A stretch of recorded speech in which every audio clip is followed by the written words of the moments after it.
Thrissur government medical college പരിസരം വൻതോതിൽ മാലിന്യങ്ങൾ അടിഞ്ഞുകൂടി മലിനീകരണ കേന്ദ്രമായി മാറുന്നു. ആശുപത്രി അത്യാഹിത വിഭാഗത്തിന് സമീപമുള്ള ഗേറ്റിന്റെ അകത്തും പുറത്തുമാണ് വലിയ രീതിയിൽ മാലിന്യങ്ങൾ വലിച്ചെറിഞ്ഞ് കൂട്ടിയിട്ടിരിക്കുന്നത്. ആയിരക്കണക്കിന് രോഗികളും പൊതുജനങ്ങളും നിത്യേന കടന്നുപോകുന്ന ഈ പ്രദേശത്ത് ഇപ്പോൾ കടുത്ത ദുർഗന്ധമാണ് അനുഭവപ്പെടുന്നത്. മെഡിക്കൽ കോളേജിനോട് ചേർന്ന് നിൽക്കുന്ന അവണൂർ പഞ്ചായത്തിലെ 3-ാം വാർഡിൽപ്പെട്ട ഉത്രംകുളങ്ങര പ്രദേശത്ത് ഇവിടെ നിന്നുള്ള മലിനജലം ഒഴുകിയെത്തുന്നതായി നാട്ടുകാർ പരാതിപ്പെടുന്നു.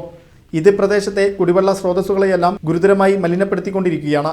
ആശുപത്രി അത്യാഹിത വിഭാഗം പ്രവർത്തിക്കുന്ന ഗേറ്റിന് മുന്നിൽ കുറച്ചുനാളുകളായി രാപ്പകൽ ഭേദമില്ലാതെ തമ്പടിച്ചിരിക്കുന്ന തെരുവ് കച്ചവടക്കാരാണ് ഈ പ്രദേശത്ത് മാലിന്യം കുമിഞ്ഞുകൂടാൻ പ്രധാന കാരണമെന്നും ആക്ഷേപമുണ്ട്. തെരുവ് കച്ചവടക്കാരെ നിയന്ത്രിക്കാനോ അവിടെ അടിഞ്ഞുകൂടിയ മാലിന്യങ്ങൾ അടിയന്തരമായി നീക്കം ചെയ്യാനോ ബന്ധപ്പെട്ട അധികാരികൾ തയ്യാറാകണമെന്നാണ് നാട്ടുകാരുടെ ആവശ്യം.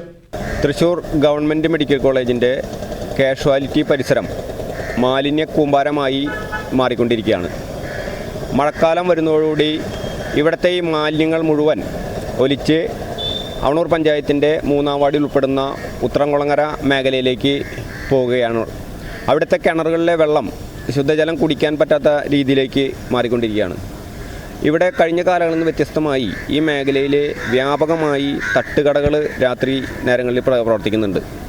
അവർ വലിച്ചെറിയുന്ന മാലിന്യങ്ങളാണ് കൂടുതലായിട്ടിപ്പോൾ മറ്റ് കാലങ്ങളെക്കാൾ കൂടുതലായിട്ട് ഇവിടെ വന്നുകൊണ്ടിരിക്കുന്നത്. ഇത് അവണൂർ പഞ്ചായത്ത് ഹെൽത്ത് ഓഫീസറോടും അതുപോലെ തന്നെ പഞ്ചായത്ത് സെക്രട്ടറിയോടും ഒക്കെ ഉത്തരവാദിത്തപ്പെട്ട ആളുകൾ പരാതി കൊടുത്തിട്ടുള്ളതാണ്. പക്ഷേ യാതൊരു നടപടിയും ഇതുവരെ ഉണ്ടായിട്ടില്ല. നടപടി ഉണ്ടാവാത്ത പക്ഷം അവണൂർ പഞ്ചായത്തിൽ മാരകമായ പകർച്ചവ്യാധികൾ പടർന്നു പിടിക്കുമെന്ന ആശങ്കയിലാണ് ജനങ്ങൾ. വിഷയത്തിൽ അധികൃതർ അടിയന്തരമായി ഇടപെട്ട് മാലിന്യ പ്രശ്നത്തിന് ശാശ്വത പരിഹാരം കണ്ടെത്തണമെന്ന് ജനങ്ങൾ ആവശ്യപ്പെട്ടു.